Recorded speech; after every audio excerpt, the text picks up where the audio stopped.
or receive tips during 2025? If so, you may have some homework to do before filing your 2025 tax return. Under the One Big Beautiful Bill Act, taxpayers with qualified tips or overtime compensation may need to calculate the amounts to report on their tax return if their employer does not provide the information.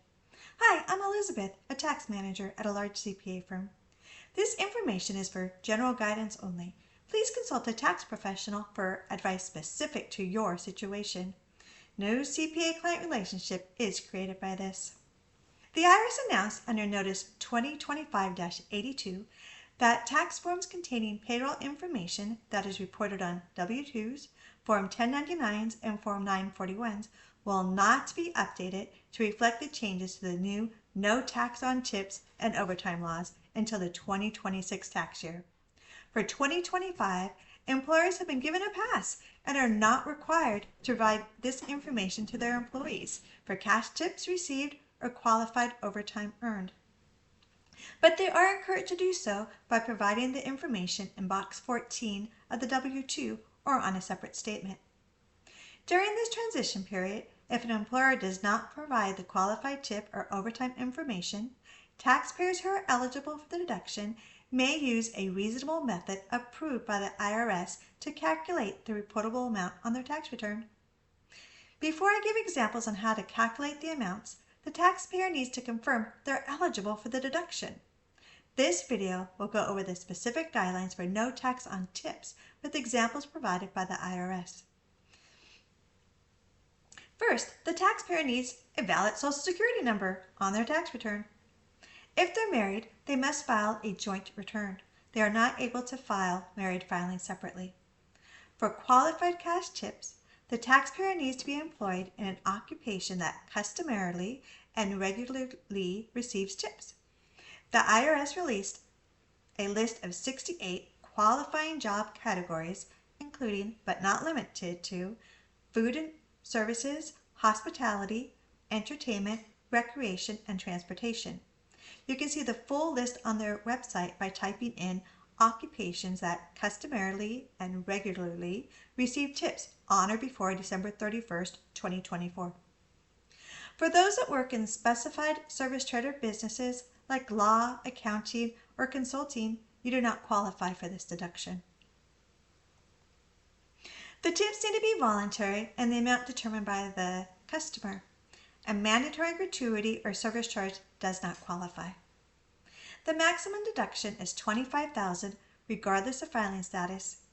If your AGI is over $150,000 for a single taxpayer or $300,000 for a joint taxpayer, the deduction is reduced by $100 for every $1,000 over the threshold.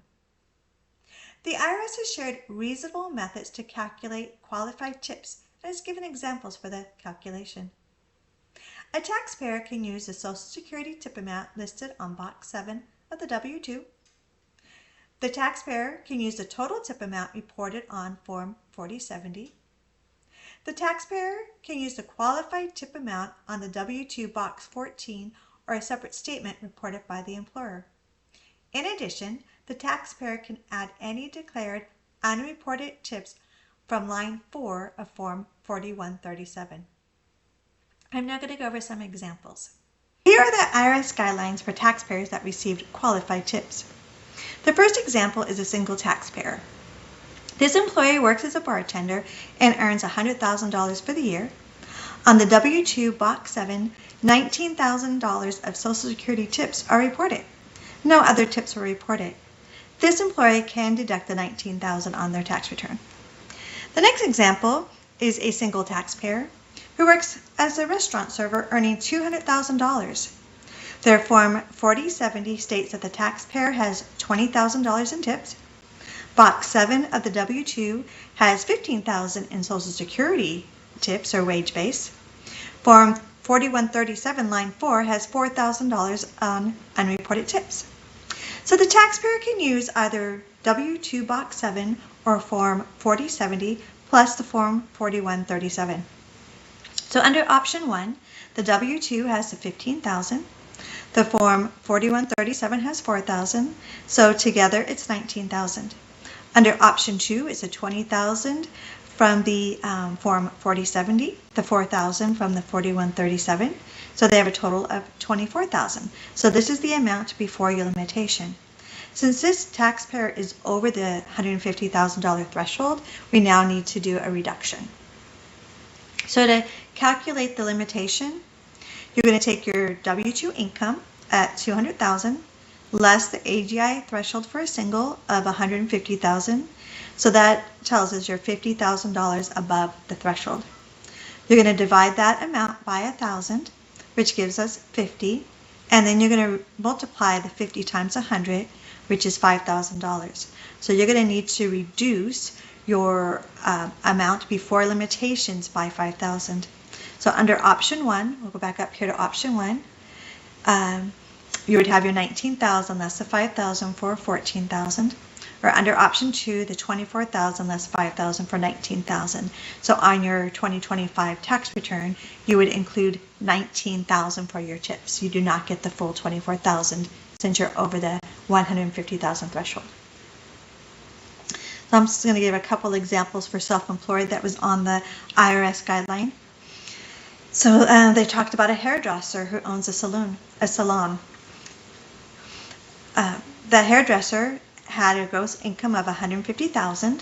$100,000 was from service income and $50,000 was from qualified tips.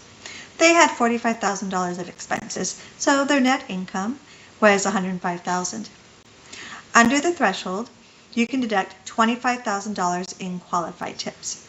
So they get out of the $50,000 that they received, they can deduct $25,000 since they are under the 150 threshold. They earned $105,000. The next example is a self-employed hairdresser who owns a salon. Her service income was $100,000. She had $60,000 of services and $40,000 in qualified tips. Her expenses were $80,000. So her net income is $100,000 minus her expense of $20,000. Since her net income is under the qualified tip amount of $40,000,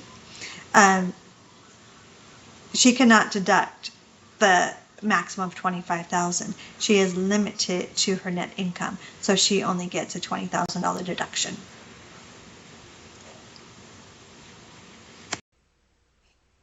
I hope these examples help you understand how to calculate and claim your qualified deductible tips for 2025. I do want to note that these benefits end December 31st, 2028, and you always want to check with a tax professional for advice tailored to your situation. Wishing you and your family a Happy New Year.